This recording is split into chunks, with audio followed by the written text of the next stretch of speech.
ನಮಸ್ಕಾರ ವೀಕ್ಷಕರೇ. ಗೌರಿ ಗಣೇಶ ಹಬ್ಬಕ್ಕೆ ವಿಶೇಷವಾದ ಸಿಹಿ ಕಡುಬು ಮಾಡೋದು ಹೇಗೆ ಅಂತ ನಾನಿವತ್ತು ತೋರಿಸ್ಕೊಡ್ತೀನಿ. ನಮ್ಮ ಕಂಟೆಂಟ್ಗಳು ನಿಮಗೆ ಇಷ್ಟ ಆಗ್ತಿದ್ರೆ ದಯವಿಟ್ಟು ನಮ್ಮ ಚಾನಲ್ನ ಸಬ್ಸ್ಕ್ರೈಬ್ ಮಾಡಿ ಹಾಗೂ ಬೆಲ್ ಬಟನ್ನ ಒತ್ತಿ. ಬನ್ನಿ ಈಗ ಶುರು ಮಾಡೋಣ. ಸಿಹಿ ಕಡುಬು ಮಾಡೋದಕ್ಕೆ ಮೊದಲಿಗೆ ಹೂರಣ ರೆಡಿ ಮಾಡ್ಕೊಳ್ಳೋಣ. ಸ್ಟವ್ ಹಚ್ಚಿ ಒಂದು ಪ್ಯಾನ್ನ ಇಟ್ಟು ಬಿಸಿ ಮಾಡಿಕೊಂಡು ಅದಕ್ಕೆ ಗಸಗಸೆನ ಹಾಕಿ 1 ಟೇಬಲ್ ಸ್ಪೂನ್ ಗಸಗಸೆ ಹಾಕ್ತಾ ಇದ್ದೀನಿ.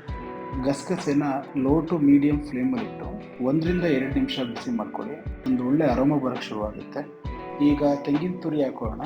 ನಾನಿಲ್ಲಿ ಹಸಿ ತೆಂಗಿನಕಾಯಿ ತುರಿ 1 ಕಪ್ ಹಾಕೊತಾ ಇದ್ದೀನಿ. ಹಾಕ್ಕೊಂಡು ಇದನ್ನು ಸಹ 1 ರಿಂದ 2 ನಿಮಿಷ ಲೋ ಫ್ಲೇಮಲ್ಲೇ ಹುರ್ಕೊಳ್ಳಿ. ಕಾಯಿನ ಹುರ್ಕೊತಾ ಇದ್ದಂಗೆ ಬೆಲ್ಲ ಹಾಕೊತಾ ಇದ್ದೀನಿ. ನಾನಿಲ್ಲಿ ಅರ್ಧ ಕಪ್ ಬೆಲ್ಲ ಹಾಕೊತಾ ಇದ್ದೀನಿ. 1 ಕಪ್ ತೆಂಗಿನ ತುರಿಗೆ ಅರ್ಧ ಕಪ್ ಬೆಲ್ಲ. ನಾನಿಲ್ಲಿ ಬೆಲ್ಲದ ಪುಡಿ ಯೂಸ್ ಮಾಡ್ತಾ ಇರೋದು. ಈಗ ಇದಕ್ಕೆ 1 ಟೀ ಸ್ಪೂನ್ ಅಷ್ಟು ಏಲಕ್ಕಿ ಪುಡಿ ಹಾಕೊತಾ ಇದ್ದೀನಿ. ಮಿಕ್ಸ್ ಮಾಡ್ಕೊಳ್ಳೋಣ ಚೆನ್ನಾಗಿ. ಈಗ ಕಡುಬಿಗೆ ಹೂರಣ ರೆಡಿಯಾಗಿದೆ. ಇದನ್ನು ತಣ್ಣಗಾಗಕ್ಕೆ ಎತ್ತಿಡೋಣ. ಈಗ ಸ್ಟವ್ ಮೇಲೆ ಒಂದು ಬಾಣಲೆ ಇಟ್ಟು ಬಿಸಿ ಮಾಡಿಕೊಂಡು ಅದಕ್ಕೆ 1/4 ಕಪ್ ನೀರು ಹಾಕೊತಾ ಇದ್ದೀನಿ. ಇಲ್ಲಿ ಯೂಸ್ ಮಾಡ್ತಾ ಇರೋದು ಅರ್ಧ ಕಪ್ ಆಗಿರೋದ್ರಿಂದ 2 ಸರಿ ಹಾಕೊತಾ ಇದ್ದೀನಿ. ಜೊತೆಗೆ 1 ಟೇಬಲ್ ಸ್ಪೂನ್ ತುಪ್ಪ ಮತ್ತು 1 ಟೀ ಸ್ಪೂನ್ ಅಷ್ಟು ರುಚಿ ಹಾಕ್ಕೊಂಡು ನೀರು ಕುದಿಯೋಕ್ಕೆ ಶುರು ಆದಮೇಲೆ ಅಕ್ಕಿ ಹಿಟ್ಟು ಹಾಕೊತಾ ಇದ್ದೀನಿ. ನಾನಿಲ್ಲಿ 1 ಕಪ್ ಅಕ್ಕಿ ಹಿಟ್ಟು ಹಾಕೊತಾ ಇದ್ದೀನಿ.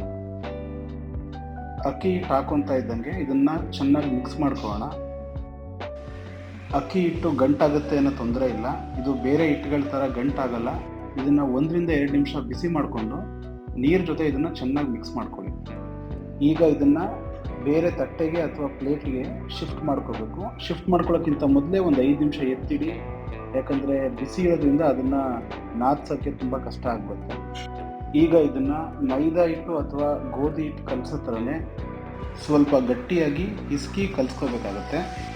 ಇದೇನಾದರೂ ಜಾಸ್ತಿ ಡ್ರೈ ಆಗ್ತಾ ಇದೆ ಅಂತ ಅನಿಸಿದ್ರೆ ಸ್ವಲ್ಪ ನೀರು ಹಾಕ್ಕೊಂಡು ಕಲಿಸ್ಕೊಳ್ಳಿ, ಏನು ತೊಂದರೆ ಇಲ್ಲ. ಹಿಟ್ಟು ಕಲಿಸೋವಾಗ ತುಂಬ ಡ್ರೈ ಆದರೆ ಕಡುಬು ಚೆನ್ನಾಗಿ ಬರೋದಿಲ್ಲ, ಅದು ಒಡ್ಕೊಳ್ಳೋ ಚಾನ್ಸಸ್ ಜಾಸ್ತಿ ಇರುತ್ತೆ. ಆದ್ದರಿಂದ ಹಿಟ್ಟು ಕಲಿಸುವಾಗ ಸ್ವಲ್ಪ ಮೆದುವಾಗೇ ಇರಲಿ. ನಾವು ಚಪಾತಿ ಹಿಟ್ಟು ಕಲಿಸ್ತೀವಲ್ಲ ಆ ಹದ ಇದ್ದರೆ ಸಾಕು, ಕಡುಬು ತುಂಬ ಚೆನ್ನಾಗಿ ಬರುತ್ತೆ. ಹಿಟ್ಟು ರೆಡಿ ಆದಮೇಲೆ ಈಗ ಸಣ್ಣ ಸಣ್ಣ ಉಂಡೆ ಮಾಡ್ಕೊಳ್ಳೋಣ. ನಿಮ್ಮ ಕರ್ಜಿಕಾಯಿ ಅಥವಾ ಕಡುಬಿನ ಅಚ್ಚಿನ ಸೈಜ್ ನೋಡಿಕೊಂಡು ಅದಕ್ಕೆ ತಕ್ಕಂತೆ ಉಂಡೆಗಳನ್ನ ಮಾಡ್ಕೊಳ್ಳಿ. ನಾನಿವತ್ತು 8 ರಿಂದ 10 ಕಡುಬನ್ನ ಮಾಡ್ತಾಯಿದ್ದೀನಿ. ಹಾಗಾಗಿ ಅದಕ್ಕೆ ಬೇಕಾಗಿರೋಷ್ಟು ಉಂಡೆಗಳನ್ನ ಮಾಡ್ಕೊತಾ ಇದ್ದೀನಿ. ಉಳಿದಿರೋ ಹಿಟ್ಟನ್ನ ಹಾಗೆ ತಟ್ಟೆಯಲ್ಲಿ ಓಪನ್ ಆಗಿ ಇಡಕ್ಕೆ ಹೋಗ್ಬೇಡಿ, ಅದು ಪೂರ್ತಿ ಡ್ರೈ ಆಗಿಬಿಡುತ್ತೆ, ಆಮೇಲೆ ಏನು ಯೂಸ್ ಮಾಡೋಕ್ಕಾಗಲ್ಲ. ಅದರಿಂದ ಒಂದು ಪಾತ್ರೆಗೆ ಹಾಕ್ಕೊಂಡು ಅದನ್ನು ಒಂದು ಒದ್ದೆ ಬಟ್ಟೆಯಿಂದ ಮುಚ್ಚಿಟ್ಕೊಳ್ಳಿ.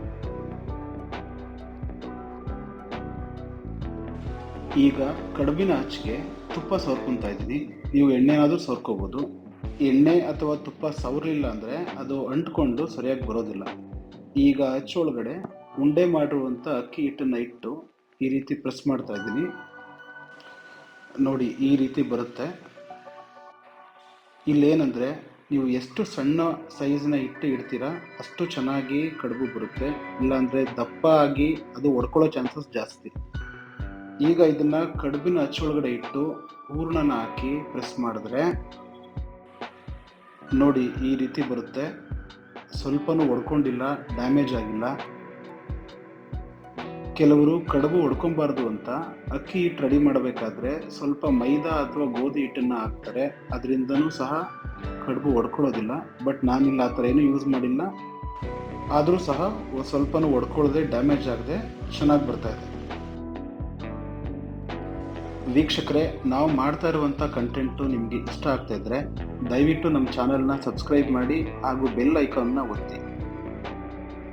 ಇದರಿಂದ ನಾವು ಮಾಡೋ ಪ್ರತಿಯೊಂದು ವಿಡಿಯೋನೂ ನಿಮ್ಮನ್ನು ತಲುಪುತ್ತೆ. ಜೊತೆಗೆ ನೀವೇನಾದರೂ ಈ ರೆಸಿಪಿ ನೋಡಿಕೊಂಡು ಕಡುಬನ್ನ ಮನೇಲಿ ಮಾಡಿದ್ರೆ ಅದರ ಟೇಸ್ಟ್ ಹೆಂಗಿತ್ತು ಅಂತ ದಯವಿಟ್ಟು ಕಮೆಂಟ್ ಬಾಕ್ಸಲ್ಲಿ ತಿಳಿಸಿ. ವೀಕ್ಷಕರೇ, ಈಗ ಎಲ್ಲ ಮುಗಿದಿದೆ. ಫೈನಲ್ ಆಗಿ ಸ್ಟೀಮ್ ಮಾಡುವಂಥ ಸಮಯ. ಸ್ಟವ್ ಹಚ್ಕೊಂಡು ಒಂದು ಸ್ಟೀಮರ್ನ ಇಟ್ಟು ಅದಕ್ಕೆ 1 ರಿಂದ 1.5 ಲೀಟ್ರ್ ನೀರು ಹಾಕಿ, ನಿಮ್ಮಲ್ಲಿರೋ ಸ್ಟೀಮರು ಯಾವ ಸೈಜಲ್ಲಿದೆ ಅದನ್ನು ನೋಡಿ ಹಾಕ್ಕೊಳ್ಳಿ. ಈ ಥರ ಸ್ಟೀಮರ್ ಇಲ್ಲ ಅಂದರೆ ನಾರ್ಮಲ್ ಇಡ್ಲಿ ಸ್ಟೀಮರ್ಲೂ ಸಹ ಮಾಡ್ಬೋದು. ಸ್ಟೀಮರ್ ಇಟ್ಟು ಒಂದು 5 ನಿಮಿಷ ನೀರು ಕಾದ ಮೇಲೆ ಒಂದು ಬಾಳೆ ಎಲೆ ಕಟ್ ಮಾಡಿಕೊಂಡು ಒಳಗಡೆ ಹಾಕ್ಕೊತಾ ಇದ್ದೀನಿ. ಈಗ ಅದ್ರ ಮೇಲೆ ನಾವು ಆಲ್ರೆಡಿ ರೆಡಿ ಮಾಡಿ ಇಟ್ಟಿರುವಂಥ ಕಡುಬನ್ನು ಜೋಡಿಸ್ಕೊಳ್ಳೋಣ. ಕಡುಬನ್ನು ಒಂದ್ರ ಮೇಲೊಂದು ಇಡಬೇಡಿ, ಒಂದರಿಂದ ಒಂದಕ್ಕೆ ಗ್ಯಾಪ್ ಇಟ್ಟು ಇಡಬೇಕು. ಒಂದ್ರ ಮೇಲೆ ಒಂದು ಇಟ್ಟರೆ ಎಲ್ಲ ಅಂಟ್ಕೊಳ್ಳುತ್ತೆ. ನಾನಿಲ್ಲಿ 2 ಲೇಯರ್ಲಿ ಇಟ್ಕೊತಾ ಇದ್ದೀನಿ. ಒಂದು ಲೇಯರ್ ಇಟ್ಟಾದ್ಮೇಲೆ ಅದ್ರ ಮೇಲೆ ಮತ್ತೆ ಒಂದು ಲೇಯರ್ ಬಾಳೆ ಎಲೆ ಹಾಕಿ ಮತ್ತೆ 5 ಕಡುಬು ಇಡ್ತಾ ಇದ್ದೀನಿ. ಈಗ ಸ್ಟೀಮರ್ನ ಲಿಡ್ ಕ್ಲೋಸ್ ಮಾಡಿ 10 ನಿಮಿಷ ಬೇಯಿಸ್ಕೊಳ್ಳೋಣ. 10 ನಿಮಿಷ ಆದಮೇಲೆ ಇಮಿಡಿಯೇಟಾಗಿ ತೆಗಿಯೋಕೆ ಹೋಗ್ಬೇಡಿ. ಒಂದು 5 ನಿಮಿಷ ತಣ್ಣಗಾಗಕ್ಕೆ ಹೋಗಿ. ಬಿಸಿಲಿ ತೆಗಿಯೋಕ್ಕೆ ಕಷ್ಟ ಮತ್ತು ಒಡ್ಕೊಳ್ಳೋ ಚಾನ್ಸಸ್ ಇರುತ್ತೆ. ವೀಕ್ಷಕರೇ ನೋಡಿ, ವಿಶೇಷವಾದ ಸಿಹಿ ಕಡುಬು ನಾವು ಮಾಡಿರೋ 10 ಕಡುಬಲ್ಲಿ ಒಂದೇ ಒಂದು ಕಡುಬು ಸಹ ಒಡ್ಕೊಂಡಿಲ್ಲ ಮತ್ತು ಡ್ಯಾಮೇಜ್ ಸಹ ಆಗಿಲ್ಲ.